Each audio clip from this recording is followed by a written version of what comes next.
She arrived on the screen like a question no one knew they were waiting to ask. A single downward tilt of the head, a pair of eyes lifted in quiet defiance, and suddenly the world understood that Hollywood had found the woman who would redefine the meaning of allure. But behind that legendary gaze, the look, was a girl who had grown up on the hard sidewalks of New York, shaped not by glamour, but by the fractures of a childhood marked by divorce, loneliness, and the stubborn need to survive. Lauren Bacall did not simply enter Hollywood. She collided with it, and the impact would echo across generations. This is not just the story of a star. It is the story of reinvention, forced, painful, triumphant.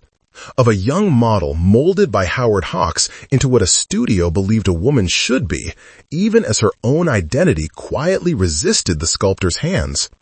It is the story of a love affair with Humphrey Bogart that became legend, and of the grief that nearly swallowed her whole when that legend disappeared.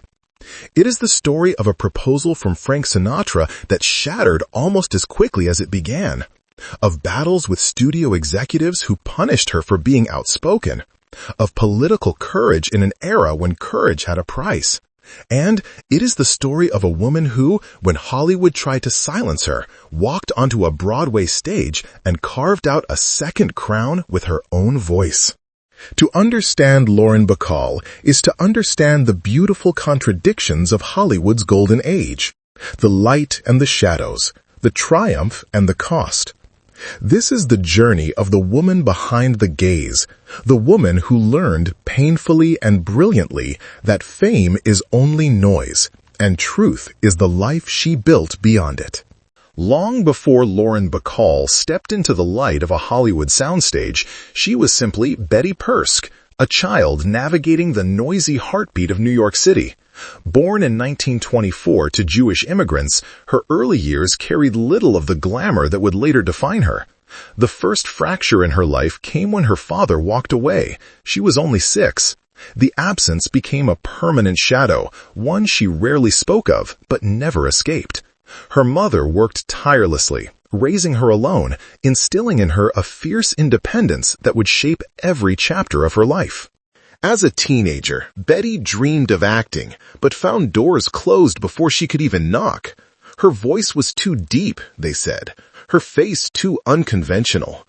So she took what she could, a handful of low-pay modeling jobs, long hours posing for covers that earned her little more than rent money.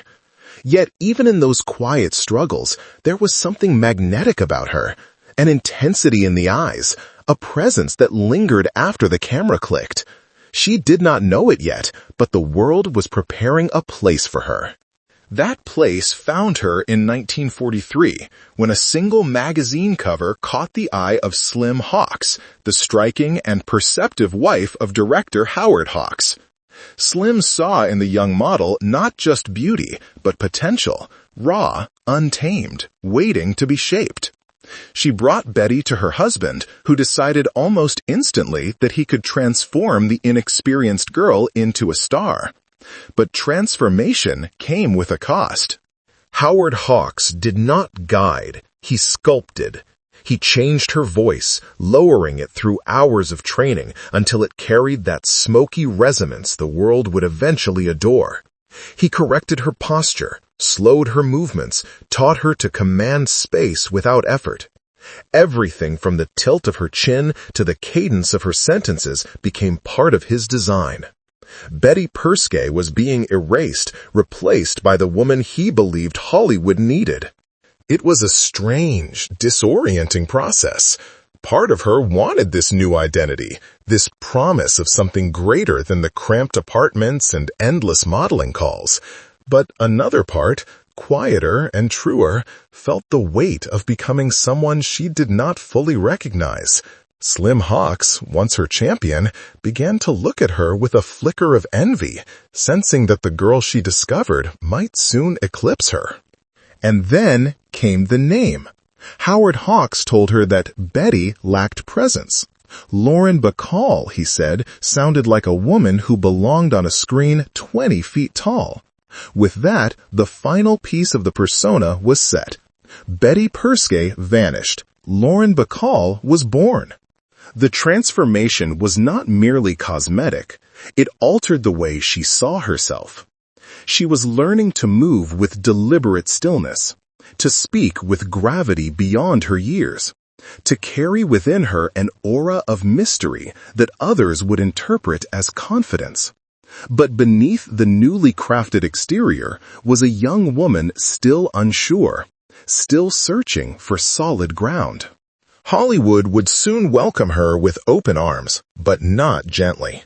The world was about to see Lauren Bacall as a revelation. Yet in these fragile early days, she was simply a girl trying to understand who she was becoming, and whether the price of becoming her own myth would be worth it. When Lauren Bacall stepped onto the set of To Have and Have Not in 1944, she carried with her the weight of transformation. She had a new name, a new voice, a new posture, everything crafted to signal confidence. Yet inside, she was 19, terrified, and certain that the smallest mistake would send her back to obscurity. Hollywood was a machine that demanded perfection, and Bacall felt its eyes on her every second. Her first major scene required her to enter, lean against a doorway, and speak lines that would one day become immortal. But as the cameras rolled, her nerves betrayed her. Her hands trembled, her knees weakened. Her only instinct was to steady herself, so she tilted her chin down to keep from shaking, and then, out of necessity, lifted her eyes upward. That single accidental motion, head lowered, gaze rising, became the look. It was not planned, not rehearsed. It was a moment of vulnerability that appeared to the camera as a moment of mastery. The world saw a woman who looked as though she could see right through a man's bravado. A woman impossible to rattle, impossible to define. In reality, she was simply trying not to fall apart. Yet the lens captured something magnetic and permanent. Hollywood had found its new icon, and it would never let her go. The chemistry between Bacall and her co-star Humphrey Bogart was immediate and unmistakable. It lived in the silent moments, the stolen glances, the charged pauses. On screen, their lines crackled with wit, but off-screen, an invisible thread had already pulled them together. Bogart, 25 years her senior and trapped in an unhappy marriage, recognized something in her, intelligence, wit, and a spark that refused to be dimmed. But not everyone welcomed this connection. Howard Hawks, who believed Bacall was his creation, watched the growing bond with a mix of jealousy and rage. He confronted her, warned her, even threatened to end her career if she pursued Bogart. Yet the pull between them was stronger than fear. Bogart, usually guarded and private, suddenly became her protector, stepping between her and the pressures surrounding them. As the film wrapped, the world outside the studio changed. Posters of Bacall's face spread across cities. Newspapers declared her the discovery of the decade. Her voice, once criticized as too deep, was now described as sultry, hypnotic, unlike anything Hollywood had ever heard. Critics marveled at her poise. Audiences adored her confidence. But beneath the surface, Bacall often wondered who they were praising, the girl she truly was, or the myth Hawks had constructed for her. The success of To Have and Have Not propelled her from obscurity to global fame in a matter of weeks. Each new role expanded the legend. Each public appearance reinforced the idea that she was unshakable. But fame carried a strange quiet with it. Bacall once said she felt as if she were living in a world slightly detached from reality, where people loved the version of her that flickered on screens, not the young woman searching for certainty behind it. Still, something unwavering grew within her. She began to understand how to wear this new persona, how to merge the crafted elegance with her own inner steel. She was no longer just the girl Hawks molded. She was beginning to shape herself. Hollywood saw a star. Bogart saw a woman. And soon, the world would see a love story destined to become legend. Their love story began in the quiet spaces between camera takes, in the charged silence where words mattered less than the way their eyes found each other. Humphrey Bogart was already an institution, a man whose face was etched into the mythology of American cinema. Lauren Bacall was barely 19, still discovering where her own voice ended and the voice Howard Hawks had crafted for her began. Yet somehow they recognized each other instantly, like two lives running on parallel tracks that suddenly collided. There was a gentleness in Bogart that startled her. On screen, he was hard edges and gravel, the embodiment of cynicism.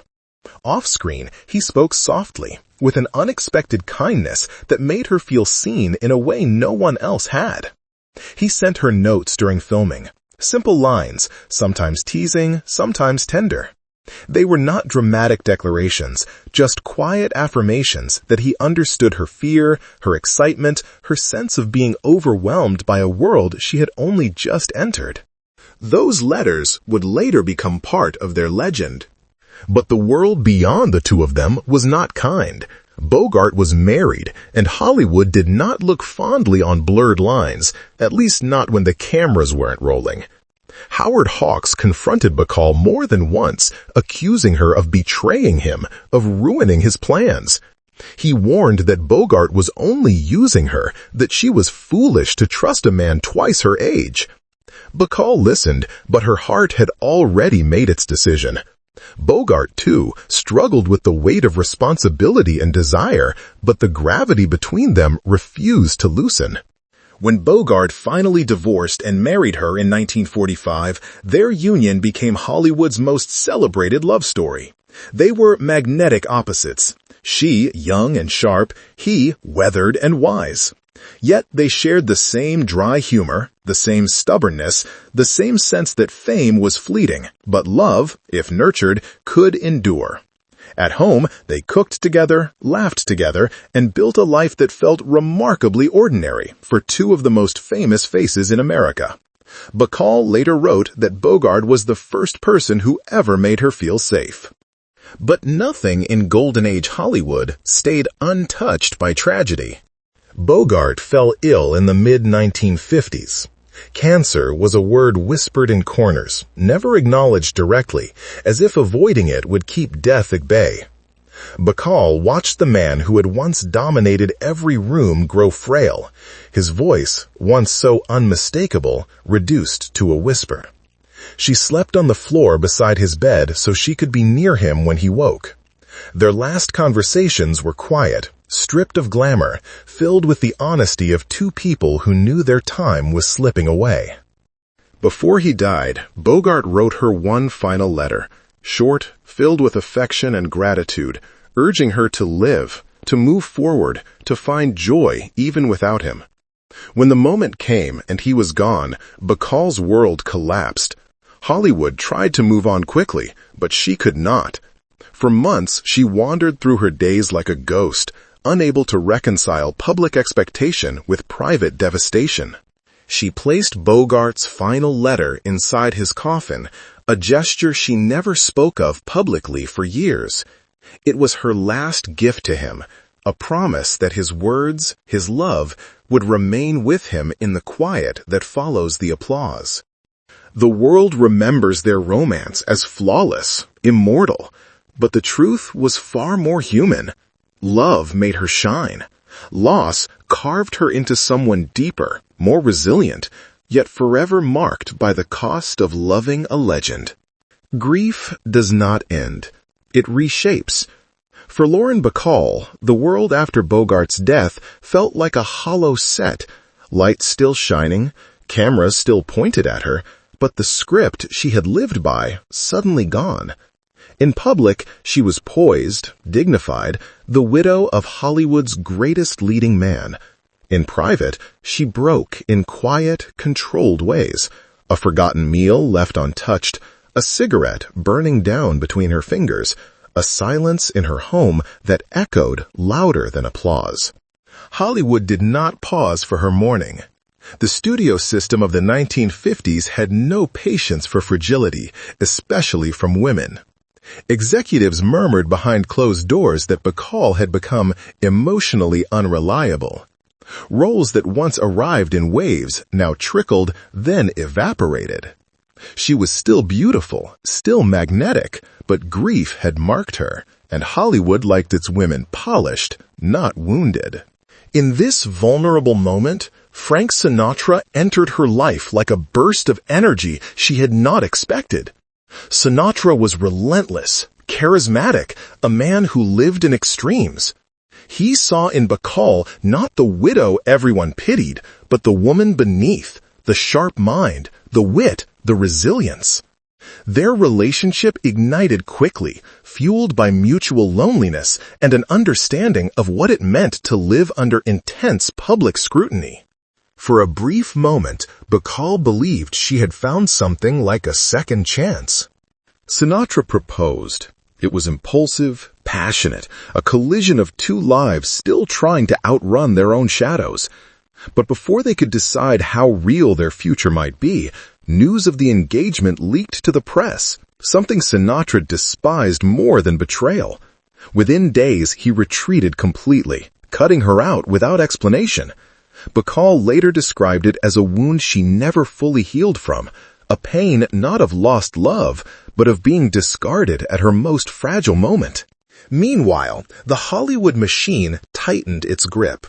Jack Warner, head of Warner Bros., had grown increasingly frustrated with Bacall's refusal to obey the system that demanded silent compliance. She questioned scripts, pushed back against roles designed to diminish her intelligence, and refused to be the kind of ornament Hollywood preferred. Her independence was seen not as strength, but insubordination. Warner threatened to bury her career if she continued resisting. And yet, Bacall did not bend. The studio's retaliation was subtle but devastating. They withheld top-tier roles, reassigned her to projects she had not chosen, and limited her screen exposure. When she became pregnant, the pressure grew harsher. Warner demanded she continue filming, offering no accommodation, no empathy, no acknowledgement of her humanity. They hid her pregnancy through camera angles and wardrobe tricks, treating the arrival of her child as an inconvenience to their production calendars. But the greatest risk she took was political. In an era defined by fear and suspicion, Bacall publicly spoke out against McCarthyism, joining Hollywood figures who condemned the witch hunt targeting artists accused of communist sympathies. It was an act of courage and a professional gamble. Studios blacklisted quietly, unofficially, through silence and omission. Bacall felt the consequences almost immediately. Her world, once so bright, narrowed. Hollywood had made her a legend, but now it seemed eager to push her into the margins. Yet, in this crucible of loss, heartbreak, and resistance, something powerful began to form inside her. Not bitterness, but resolve. The system that tried to mold her, tame her, and discard her had underestimated the very thing that made her unforgettable. Lauren Bacall was not a creation. She was a force. And soon, she would decide to step onto a stage that would give her back the voice Hollywood tried to silence. When Hollywood began to dim its lights around her, Lauren Bacall faced a choice that defined the rest of her life. Either continue fighting a system that refused to see her, or walk away and rebuild herself from the ground up. She chose the harder path, the braver one. She chose reinvention. Her second marriage, to actor Jason Robards, was tender at times, but turbulent more often. Robards was brilliant, soulful, but consumed by alcoholism.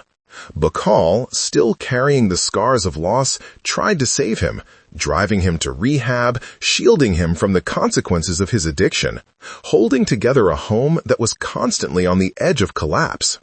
But love cannot cure what refuses to heal. The marriage eventually broke, leaving her with another kind of grief, quieter but sharp. Yet, unlike before, she refused to let sorrow define her again. Instead, she stepped onto the stage. Broadway embraced her in a way Hollywood never fully did. On stage, she was not a symbol or a projection. She was a living force, commanding rooms with the very voice studios once tried to reshape. In 1970, applause made her a sensation all over again. She didn't just perform, she set the stage ablaze, earning her first Tony Award. The critics who dismissed her as Bogart's widow or Hawks's creation were forced to admit what she had fought for her whole life. Lauren Bacall was an artist in her own right. A decade later, she returned in Woman of the Year and won her second Tony. These triumphs weren't just accolades. They were reclamations, proof that she didn't need the artificial glow of old Hollywood to shine. She generated her own light.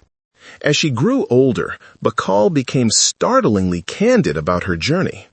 Her memoir, By Myself, peeled back every layer of myth surrounding her, revealing insecurities, failures, and truths Hollywood never wanted public. The book won a National Book Award, cementing her place as one of the few stars of the Golden Age who dared to tell her story without polishing its edges. She showed the world that beauty and strength are not the absence of scars, but the acceptance of them. But life still had one last test for her. In the late 2000s, Bacall discovered she had lost nearly all her life savings in the Bernard Madoff investment scandal. At an age when most people settle into comfort, she found herself confronting uncertainty again. Yet, she faced this crisis as she had faced every other, with sharp wit and clear-eyed resilience. "I trusted the wrong people," she told reporters. "That hurts more than the money." Even then, she refused to be defeated. In her final years, Bacall lived quietly in New York, surrounded by books, memories, and the echo of a life lived with ferocity and truth. She spoke often about Bogart, not with sadness, but with a soft gratitude. She reflected on her choices, her victories, her failures, and the strange, fleeting nature of fame. "Fame is not happiness," she said. "It's just noise." What mattered to her were the people she loved, the work she believed in, and the woman she became when the lights faded and the world stopped looking. Lauren Bacall entered Hollywood as a girl shaped by others. She left this world as a woman entirely shaped by herself. Her story does not end with a final close-up or a curtain falling on a Broadway stage. The legacy of Lauren Bacall lives in the space between who she was expected to be and who she insisted on becoming. She entered Hollywood as a teenager, shaped by other people's visions, molded by a director's desires, and defined by an industry that believed it could script every breath she took. But she left behind a legacy that belonged entirely to her, unfiltered, unmanufactured, unmistakably authentic. When the world remembers Bacall, they often remembers the icon, the tilted chin, the unshakable gaze, the velvet voice that slipped into film history as effortlessly as a whispered confession. But the woman behind that image was more extraordinary than the myth. She survived the suffocating machinery of the studio era. She endured the loss of the great love of her life. She walked through heartbreaks, political battles, betrayals, and reinventions that would have broken someone with a softer spine. And still, she rose. Her triumph on Broadway proved that her brilliance did not depend on the golden glow of a studio spotlight. Her memoir revealed a courage that few stars of her era possessed. The courage to tell the truth, even when the truth was imperfect. Her final years showed a woman at peace, grounded not in fame, but in the quiet power of having lived life on her own terms.